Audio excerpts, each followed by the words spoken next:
آپ سن رہے ہیں نادر خان سرگرف کی آواز میں مشتاق احمد یوسفی کے مضمون چارپائی اور کلچر سے اقتباسات۔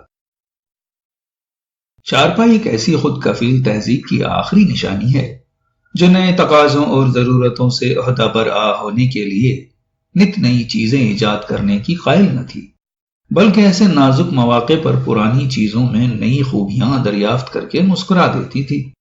اس عہد کی رنگارنگ مجلسی زندگی کا تصور چارپائی کے بغیر ممکن نہیں۔ اس کا خیال آتے ہی ذہن کے افق پر بہت سے سہانے منظر ابھر آتے ہیں۔ اجلی اجلی ٹھنڈی چادریں، خس کے پنکھے، کچی مٹی کی سنسن کرتی کوری سراہیاں، چھڑکاؤ سے بھیگی زمین کی سوندھی سوندھی لپٹ، اور آم کے لدے پھندے درخت جن میں آموں کے بجائے لڑکے لٹکے رہتے ہیں، اور ان کی چھاؤں میں جوان جسم کی طرح کسی کسائی ایک چارپائی جس پر دن بھر شطرنج کی بساط یا رمی کی پھڑ جمی، اور جو شام کو دسترخوان بچھا کر کھانے کی میز بنا لی گئی۔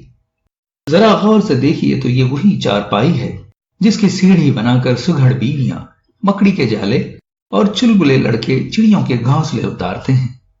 اسی چارپائی کو وقت ضرورت پٹیوں سے بانس باندھ کر اسٹریچر بنا لیتے ہیں، اور بچھو پڑ جائے تو انہی بانسوں سے ایک دوسرے کو اسٹریچر کے قابل بنایا جا سکتا ہے۔ اسی طرح مریض جب کھاٹ سے لگ جائے تو تیماردار مؤخر الذکر کے وسط میں بڑا سا سوراخ کر کے اول الذکر کی مشکل آسان کر دیتے ہیں، اور جب ساون میں اودی اودی گھٹائیں اٹھتی ہیں تو ادوان کھول کر لڑکیاں دروازے کی چوکھٹ اور والدین چارپائیوں میں جھولتے ہیں۔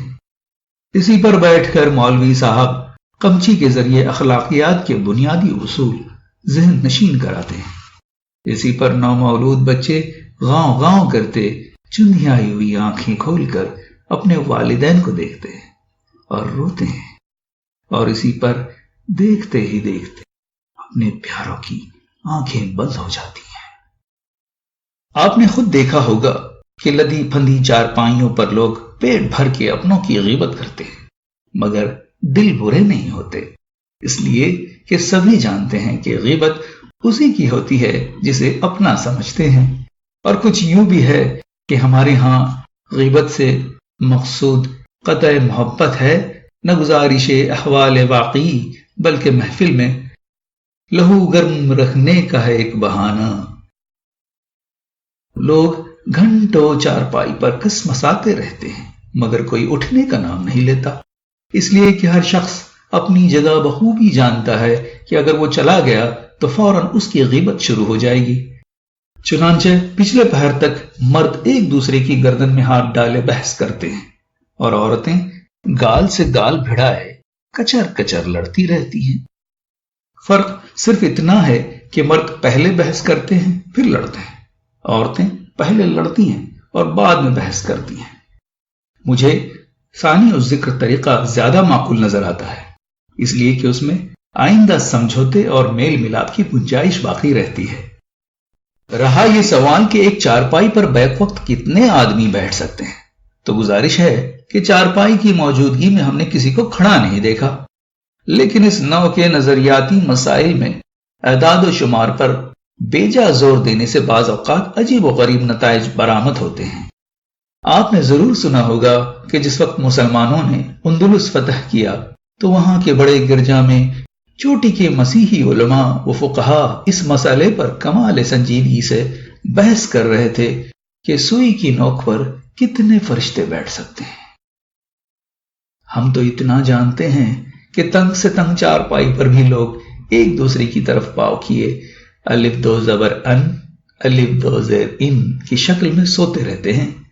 چنچل ناری کا چیتے جیسا عجیب بدن ہو یا کسی عمر رسیدہ کی کمان جیسی خمیدہ کمر، یہ اپنے آپ کو ہر قالب کے مطابق ڈھال لیتی ہے، اور نہ صرف یہ کہ اس میں بڑی وسعت ہے بلکہ اتنی لچک بھی ہے کہ آپ جس آسن چاہے بیٹھ اور لیٹ جائیں۔ بڑی بات یہ ہے کہ بیٹھنے اور لیٹنے کی جو درمیانی صورتیں ہمارے ہاں صدیوں سے رائج ہیں، ان کے لیے خاص طور سے موضوع ہے۔ یورپین فرنیچر سے مجھے کوئی چڑ نہیں، لیکن اس کو کیا کیجئے کہ ایشیائی مزاج نیم خیزی اور نیم درازی کے جن زاویوں اور آسائشوں کا عادی ہو چکا ہے، وہ اس میں میسر نہیں آتی۔ مثال کے طور پر صوفے پر ہم اکڑو نہیں بیٹھ سکتے، کوچ پر دسترخوان نہیں بچھا سکتے، سٹول پر قیلولہ نہیں کر سکتے، اور کرسی پر بقول اخلاق احمد اردو میں نہیں بیٹھ سکتے۔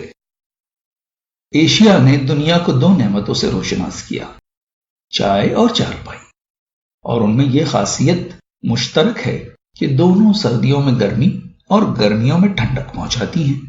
اگر گرمی میں لوگ کھری چارپائی پر سوار رہتے ہیں تو برسات میں یہ لوگوں پر سوار رہتی ہے، اور کھلے میں سونے کے رسیا اسے اندھیری راتوں میں برآمدے سے صحن اور صحن سے برآمدے میں سر پر اٹھائے پھرتے ہیں۔ پھر مہاوٹ میں سردی اور بان سے بچاؤ کے لیے لحاف اور توشک نکالتے ہیں۔ مثل مشہور ہے کہ سردی روئی سے جاتی ہے یا دوئی سے، لیکن اگر یہ اسباب ناپید ہوں اور سردی زیادہ اور لحاف پتلا ہو تو غریب غربا محض منٹوں کے افسانے پڑھ کر سو رہتے ہیں۔ عربی میں اونٹ کے اتنے نام ہے کہ دور اندیش مولوی اپنے ہونہار شاگردوں کو پاس ہونے کا یہ گر بتاتے ہیں کہ اگر کسی مشکل یا کڑھب لفظ کے معنی معلوم نہ ہو تو سمجھ لو کہ اس سے اونٹ مراد ہے۔